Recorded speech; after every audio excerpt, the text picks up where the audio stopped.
কে যে নাম্বারটা ফোন দিতে আমি সঠিক বলতে পারবো না, একটা মহিলা কণ্ঠ।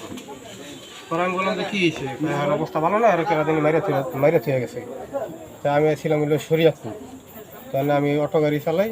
আমি মানে খুব স্পিডে আসছি, আইসা দেখি ঘরের ভিতরে মনে করেন 1-200 লোক হবে। তা মনে করেন মানে মরা দেহটা দেখার জন্য মানুষজন ভিড় লেগে রয়েছে। ঘরের ভিতরে রক্ত মানে উপরে আছে, মানে আমি আইসা এতটুকুই দেখছি। আর ওই টাকা পয়সা কতটা লোক, আমার শ্বশুরের বৃহস্পতিবারে 1 লক্ষ টাকা ব্যাংকের থেকে উঠে আনছে, আর 30,000 টাকা এর কাছে ছিল। তা আমি গত বৃহস্পতিবার একটা গাড়ির 1,36,000 টাকা দাম বলার পরে যেমন গাড়িটা আর নেওয়া হয়নি। এই কথাটা অনেকেই জানে বাংলা বাজার, যে একটা গাড়ি দেওয়া হয়েছে, দামগ্রস্ত হয়েছে।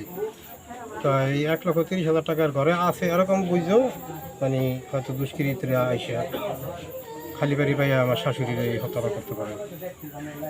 তাহলে তো আলমারি টালমারি কি ভাঙা ছিল? সেটা আমরা স্যার বলতে পারি না। টাকাটা কই ছিল? টাকাটা তো আর আমি থুই নাই, আমার শ্বশুরের গাড়িটা গতকালকে কিনে ফেলাইছে। ঘরের কেউ আমারও না জানাই ঘরের কিনছে। কোনো কিছু কি এলোমেলো ভাঙাচোরা ছিল? এটা স্যার আমি তো পরে আসছি, আমি দেখিনি। আপনার কি মনে হচ্ছে কি কি কারণে হতে পারে ঘটনাটা? এটা স্যার এটা ডাকাতির জন্য এটা হয়েছে।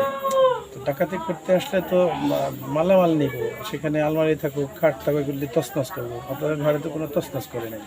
তাছাড়া তো স্যার এখন কোনো শত্রু নেই, যে এখন কোনো শত্রু আছে জায়গা সম্পদ এখন ঝগড়া বিবাদ আছে কারোর সাথে, যে শত্রুমের কারণে একবারে মানে এই খুন করছে। এখন তো কোনো শত্রু নেই আশেপাশে। আর তারা 10 বছর ধরে বাড়ি করছে, এই পর্যন্ত কারোর সাথে একদিনের জন্য তাদের সাথে ঝগড়া হয় নাই। আপনার নাম কি? আমার নাম আব্দুল সাত্তার মল্লিক, বাবার নাম? মোহাম্মদ আলী মল্লিক। গ্রাম কই? গ্রাম হলো কালিকা প্রসাদ। আপনার কি হয় এই কালো মাল? আমার হলো শ্বশুর।